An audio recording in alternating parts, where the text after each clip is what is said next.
John, what do you make of the Operation Freedom that Donald Trump has announced? And yesterday we had some sort of chaos in the Strait of Hormuz, and they were trying to send these tankers, making some sort of chaos and trying to send them force these tankers to pass through the Strait of Hormuz through the pathway that the United States tried to define as a safe path for close to the Omani shore, and it has failed and they couldn't achieve it. But how did you find it? What was that in your opinion? I think what we're seeing is a series of measures that Trump has agreed with his military and with the civilian leadership, so Vance, Marco Rubio at State, and the Treasury, to appear to be offering a peaceful track and preparing the kind of provocations for Iran, so that if the quotes peaceful track is contested, Trump can claim that Iran opened fire, provoked, and triggers the kind of massive attack that he's been assembling his forces to do and has been preparing for some days now. On the one hand, it's essential to Trump psychologically, personally, and politically to show that he's winning. And I draw everybody's attention to this near mad tweet that the White House has put out.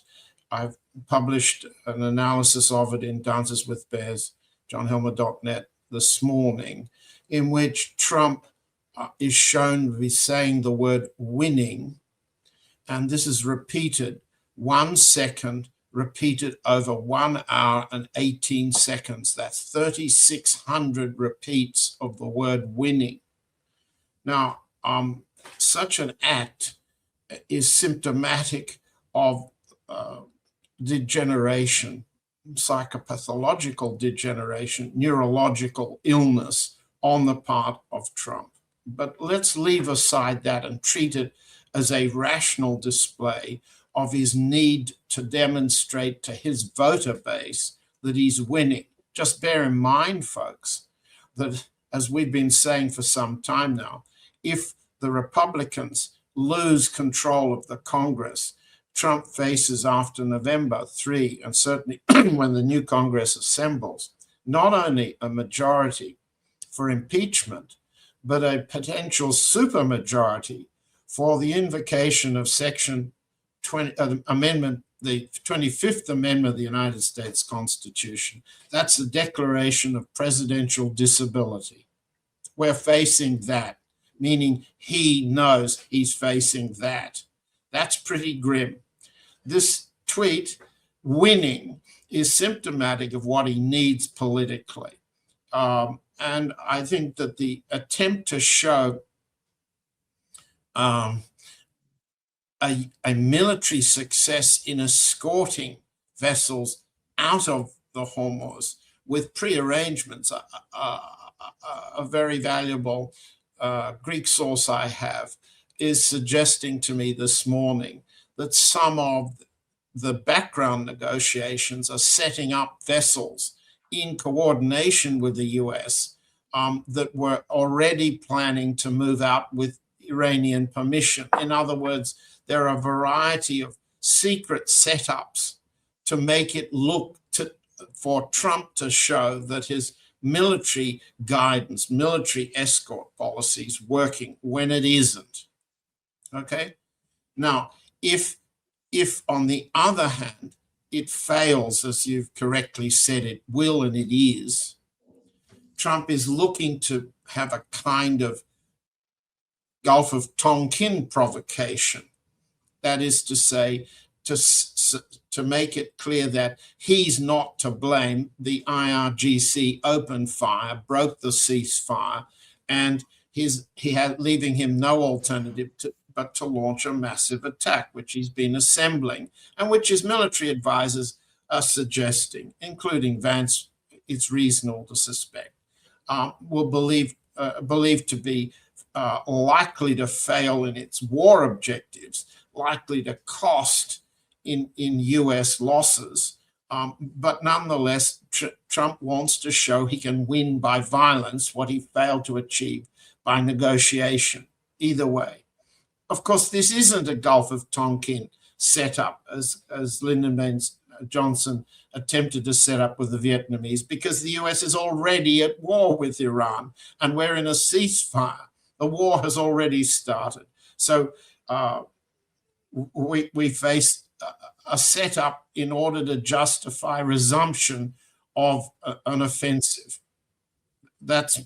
So we've got a double track, just as we have two tracks, the Oman side and the Iranian side of out of the Hormuz, and essentially we're having a shadow play for two tracks to achieve two purposes, summing up to one mad doctrine. Mad in the neurological sense, mad in the psychopathological sense, that Trump has repeated 3,600 times on the White House website. Yeah. John, here is what the head of parliament in Iran tweeted. He said the equation of the Strait of Hormuz is in the process of being solidified. The security of shipping and energy transit has been jeopardized by the United States and its allies through the violation of the ceasefire and the imposition of a blockade. Of course, their evil will diminish. We know full well that the continuation of the status quo is intolerable for the United States, while we have not even begun yet. And we've seen what has happened to UAE yesterday. Iran simply is defining two lines, and these two lines can be seen in this picture, two yellow lines. Yes. And it goes to the western part of the Strait of Hormuz and comes to the eastern part of the Strait of Hormuz. It includes those two important ports of the UAE, which they wish they can use that. They can use it after getting out of OPEC, OAPEC, and GCC. They can sell more oil and energy by using these two ports. But it seems that Iran effectively is, removing that opportunity for the UAE. What is the game there, in your opinion? You're asking me to talk about Arab-Iranian politics, and I better not go that far. No, I'm talking about not Arab-Iranian. I'm talking about how UAE is getting closer to Israel and the United States in order somehow feeling that this way can improve their position, the situation they're in right now. Well, that is an Arab politics question. It's clear that the UAE has suffered far greater losses than it ever anticipated. And each of the strategic directions which it was planning, a strategic direction with Prime Minister Modi's India, for example, that would have established the UAE with India as the sort of Persian Gulf anchor for the IMEC, the India, Middle East, Europe corridor to Greece and then onwards to Europe. That entire trade corridor has collapsed. UAE's attempts to neutralize or equalize its political reach compared to Saudi Arabia has collapsed. It suffered significant strategic damage to its economy, both tourism, as a trade hub, as a financial hub. All of those things have been strategic losses. So it's got nowhere to go except towards the United States. And it's obviously in a significant problem if Iran basically demonstrates that to the UAE that if you go in that direction, we'll stop you, we'll punish you, we will inflict a cost on you that the US can't compensate. That seems to me to be the position. Do you disagree with that, or do you see it differently? No, I really see. I don't see that the UAE gonna understand the situation they're in right now. But I feel that somehow other GCC countries like Qatar and Saudi Arabia, they're somehow they don't know what to do. Mostly Saudi Well, Arabia, they're trying to manage their position, but they couldn't you know, find a solution for that. they've got to manage their position by balancing against the US with Iran. They've got to do more balancing than the UAE is capable of showing it can do right now. That's true. What I can refer to here is that Foreign Minister Araghchi has tweeted this morning, as I understand, the following statement, and it's a puzzling one to me, but I think it connects to Iranian calculations about Arab politics too. Araghchi said this morning by tweet, as talks are making progress with Pakistan's gracious effort, the US should be wary of being dragged back into the quagmire by ill wishers. Now, I'm not aware that the talks are making any progress at all. In fact, so far our conversation is focused on attempts by Trump to lead us back into a post-ceasefire war situation or a post-ceasefire Hormuz regime, which he's calling a victory. I don't see that the talks are going anywhere at all on the US side or on the Iranian side, though from an Iranian point of view, the talks are making progress because the US is not advancing its negotiating stance. What I don't understand is the US should be wary of being dragged back into quagmire by ill wishers. Is that a reference to Israel? Well, that's not a funny, it's a peculiar way that for the foreign minister of Iran to refer to Israel. It's an intimate ally of the United States. It's hardly an ill wisher. Both of them are exactly the same towards Iran at this point. Is ill wisher the UAE? Is it Saudi Arabia? Is it Kuwait? Is it Qatar? Is it Bahrain? More likely. Yeah. John, here is what was published in Financial Times. It shows that the loss of oil supplies, Yes. throughout the history, you see, goes back to Iran-Iraq war, Iraq war, and Yes. Libya, and all comes to the Strait of Hormuz right now. It's not even comparable what's going on right now with the Strait of Correct. Hormuz. Yes. And when, because whatever comes to the mind of these people in Washington, you mentioned that they're preparing for a new attack, which is actually what is happening. If we want to be logic about what's going on in the Middle East, you see that they're gathering, they're bringing a lot of, weapons to the region. They're preparing for a new attack. I think that's the fact from what we've seen so far. But how is that going to solve or resolve the problem they're facing right now with the Strait of Hormuz? This is the biggest problem of the Trump administration.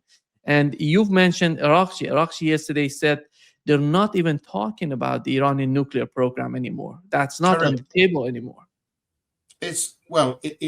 Remember, we did try to explain it last time. It's the third stage of the negotiation as Iran spelled it out. First stage and second stage are ceasefire, peace in the region, particularly to stop Israel's further attacks in Lebanon.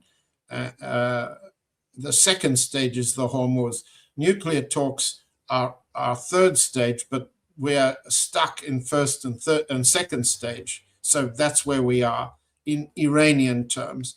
And the US is basically being having the initiative taken away from it in as much as we're at first and second stage, ceasefire and Hormuz regime. Let me just go back to the bigger question you raise of how does the US or how does the Trump administration or how does a White House calculate it can make gains in a situation that you've just described as almost certainly a losing one? Well, let's just look at the way in which technically a White House at the beginning of the driving season and the midterm elections think. The way a White House thinks is in terms of polls. It measures how to translate votes into power, how to convert displays of power into votes. Now, right now, this week, the latest average of opinion polls, public approval of Trump, he's losing another percentage point or 1.5 percentage points. What does that mean? Well, just bear in mind, he allegedly was the target of an assassination attempt only a few days ago. So let's just say he got no benefit from being attacked. No rally round the flag, no sudden mobilization of undecided voters in sympathy. There is no sympathy vote left for Trump. The undecided voters who are neither identifying themselves as Republicans or as MAGA, let's call them hard Republicans, or as Democrats, are increasingly polarized, and Trump gains nothing from any domestic issue. His disapproval rate for inflation, wait for this, his disapproval on inflation policy is minus 39%. Minus 39%. Well, there's the answer to your question about the oil shortage coming out of Hormuz. It's translating directly into massive disapproval among US voters of fear of inflation. So that in turn is pulling down Trump's approval, increasing his disapproval, and as that gets worse, approval of military action against Iran is getting more negative. So there's only one way out that Trump can think of winning, as we just explained, and that's to position himself as either having been provoked or position himself as is in some sense achieving a victory. Now, how is he going to achieve a victory right now? Let me make a prediction, which all our audience can fault me for in a few days' time, May 14. On February 25, 26, remember, 48 hours before the US and Israel launched their war on Iran, Prime Minister Modi of India went to Israel, and in the Israeli parliament, he announced Am Yisrael Chai, which is an Israeli Jewish war cry, a very ancient one, and it means to the Israelis that the Indian government was backing their war.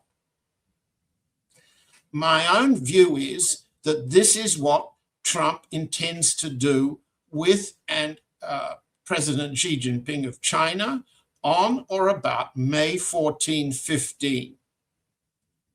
In other words, Trump is going to announce that his principal strategic adversary in the world, China, against which most of the Pentagon policy planners devise war plans, economic sanctions plans, long-term strategic containment plans. China and the United States will be in a hug. That's what Trump promised Xi. And if there's to be a new attack on Iran, Trump is going to do it as if under Chinese approval, in the same way that Indian approval was conveyed by Modi on February 26. So watch for May 14, 13, 15. Trump arrives in China May 14, 15. Let me add a few things to indicate just where China is right now. Okay, for the time being, the foreign ministry has stopped giving daily briefings. We're in Tuesday. There hasn't been a Chinese daily briefing at the foreign ministry since April 30th. That's last Thursday, if I've got my dates clearly. Wang Yi, the foreign minister and a Politburo member, so very close to President Xi in a way that other ministers of state are not, had a phone call with Secretary of State Rubio on April 30, and I'm looking at the so-called readout. Listen to what it says in the context of the plan of US attack on Iran and the plan of US, let's say, guidance, freedom operation, attempt to force open the Strait of Hormuz. With those in the back of our minds, listen to what Wang Yi says. This is the Foreign Ministry's version.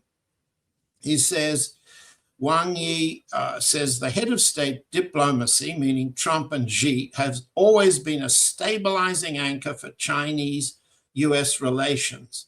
Under the strategic guidance of Xi and Trump, China and US relations have generally remained stable. Generally remained stable? Who thinks that about the conduct of US-Chinese relations for the last 2 years? Wang goes on, remaining stable, which serves the fundamental interests of both peoples and meets the common expectation of the international community. Both sides should maintain hard-won stability, make good preparations for the important agenda for high-level interactions, expand cooperation and manage differences, explore the building of strategic, constructive, and stable China and US relationship to achieve mutual respect, peaceful coexistence, and win-win cooperation. That's the Chinese carrot. That's the bilateral Chinese carrot. In Russian terms, that's what President Putin keeps saying was the Anchorage formula. Build economic cooperation with the Trump administration.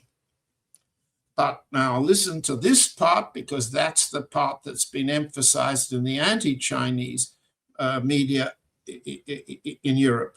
Wang Yi underscored that the Taiwan question bears on China's core interests and is the biggest risk in China-US relations.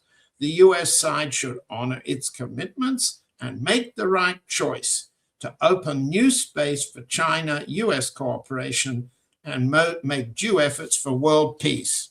In my interpretation of that, what's Wang saying?